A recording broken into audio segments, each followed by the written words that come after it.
Ketemu maning karo YouTube Nyong Lik Slamet Wong Purwokerto. Di kesempatan video kali ini Lilika akan membagikan satu resep bolu pandan santan dengan menggunakan 3 telur versi oven tangkring. Hasilnya bisa kalian perhatikan seperti pada video. Permukaan atas benar-benar sangat kering, bagian dalam dan samping terlihat tidak berkulit. Ini salah satu bolu yang saya harapkan tidak berkulit di bagian samping dan bawah. Bahkan ini bisa hingga 3 hari suhu ruang permukaan tidak basah. Seperti apa cara dan bahannya? Simak video ini hingga selesai. Langkah pertama, siapkan air panas secukupnya dalam panci. Kemudian siapkan juga sebanyak 100 gram margarin. Untuk margarin sendiri gunakan yang terbaik versi kalian. Kita steam di atas air panas seperti pada video hingga keadaan hampir sekitar 70% mencair. Setelah hampir 70% mencair, kita angkat keluarkan dari air panas.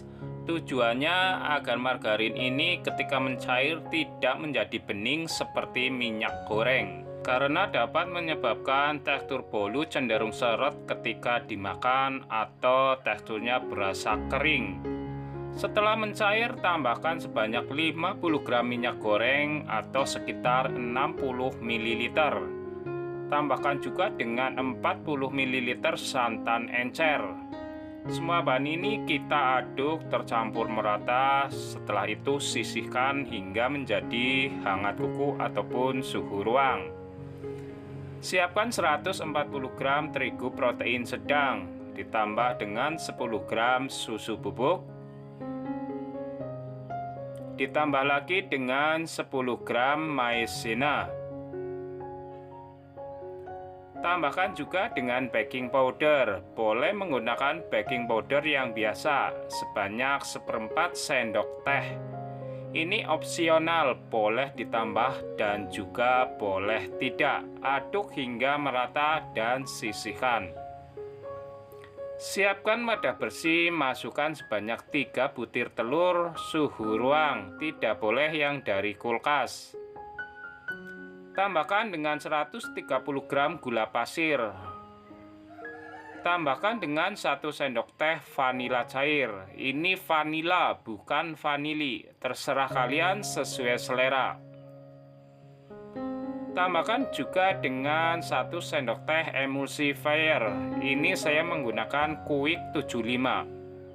Jika menggunakan SP Ovalet TPM juga boleh, silahkan saja. Mixer perlahan, kemudian naikkan di kecepatan paling tinggi. Dengan penggunaan Quick 75 biasanya saya cukup membutuhkan waktu 4 hingga 5 menit. Adonan sudah benar-benar sangat bagus, sudah kental, tidak berpori, dan pastinya ini sangat rekomendasi. Tetapi ada juga yang hingga 7 menit baru adonan siap.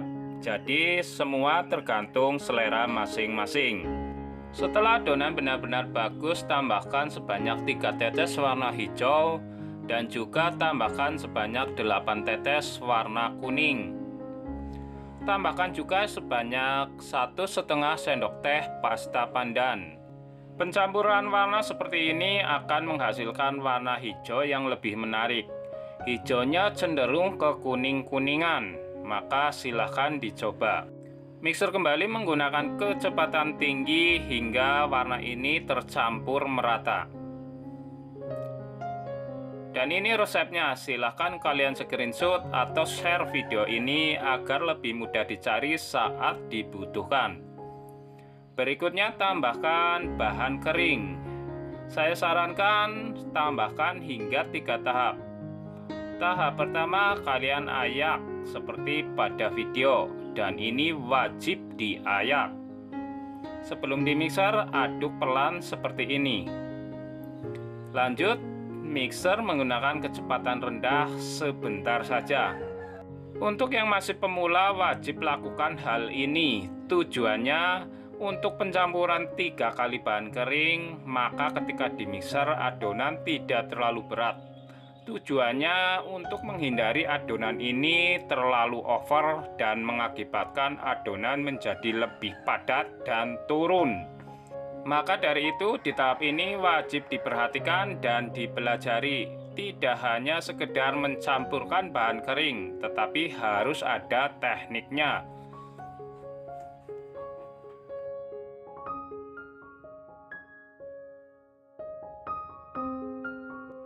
Setelah 3 kali pencampuran bahan kering dan cukup merata, saatnya menambahkan bahan cair. Tetapi ini keadaan sudah menjadi hangat kuku ataupun boleh suhu ruang. Aduk terlebih dahulu, kemudian ini seperti di awal. Kita aduk pelan menggunakan gagang mixer. Setelah cukup tercampur, baru menggunakan mixer yang kecepatan paling rendah. Perhatikan, tidak boleh over. Cukup mixer sebentar saja. Selanjutnya ratakan menggunakan spatula. Untuk meratakan menggunakan spatula ini kalian bisa perhatikan tekniknya aduk balik. Tidak boleh terlalu cepat ataupun tidak boleh terlalu kuat. Pastikan tidak ada endapan margarin ataupun bahan cair di bagian bawah. Hasil akhir adonan tetap kental, bukan adonan yang cenderung cair. Ini adonan yang benar. Saya menggunakan loyang ukuran 22 tinggi 7. Oles menggunakan bahan Carlo yang terdiri dari masing-masing 1 sendok makan margarin, minyak goreng, terigu. Aduk hingga tercampur merata dan oleskan tipis-tipis saja untuk mendapatkan hasil bolu yang tidak berkulit. Tetapi jika ingin mendapatkan yang berkulit, boleh oles cukup tebal. Jika ingin menggunakan loyang tulpan dengan ukuran 22 tinggi 8 juga boleh. Silahkan sesuai dengan selera. Yang penting loyang tulpan. Ratakan adonan dan selanjutnya ratakan juga menggunakan lidi. Ini tujuannya untuk mengurangi gelembung yang terdapat di dalam adonan. Karena ini adonan benar-benar tidak turun dan saya menggunakan loyang tinggi 7, maka bagian lubang saya tambahkan penutup seperti ini. Tetapi jika menggunakan loyang tinggi 8, tidak perlu ditambah penutup. Panaskan oven tangkring. Jika oven tangkring kalian terdapat lubang bagian atas, sebaiknya ditutup hingga bolu matang. Panaskan menggunakan api besar selama 7 menit, maka akan didapati suhu sekitar 150 hingga 160 derajat.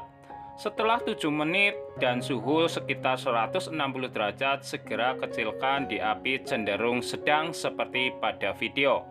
Siapkan air panas atau air hangat yang dari termos dan tuang di dalam loyang yang anti bocor. Usahakan untuk ukuran loyang sama besar dengan loyang bolu.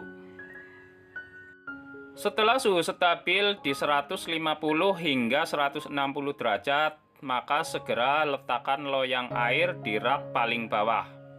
Di tahap ini harus gerak cepat agar suhu dalam oven tidak turun, maka sebaiknya tutup terlebih dahulu pintu oven ketika mengambil adonan dari luar oven. Letakkan loyang bolu di rak tengah ataupun rak atasnya. Di sini kebetulan saya menggunakan oven dengan rak 4.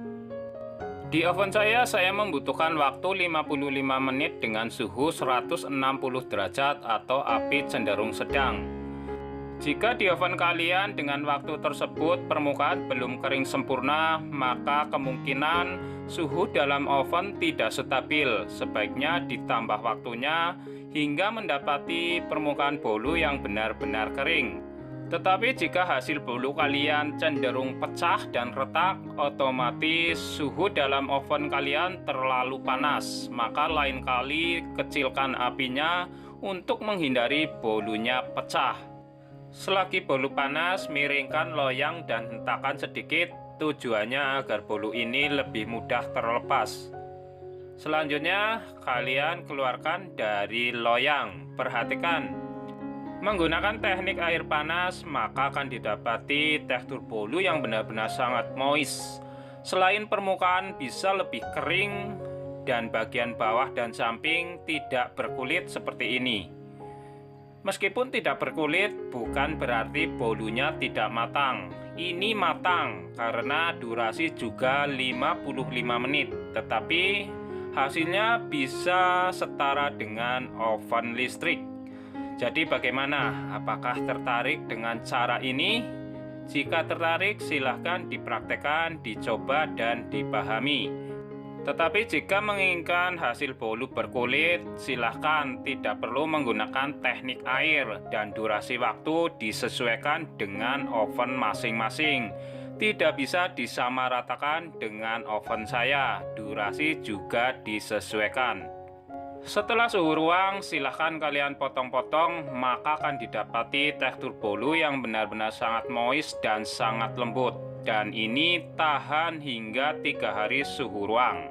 Semoga video kali ini bermanfaat. Terima kasih, matur kesuwun.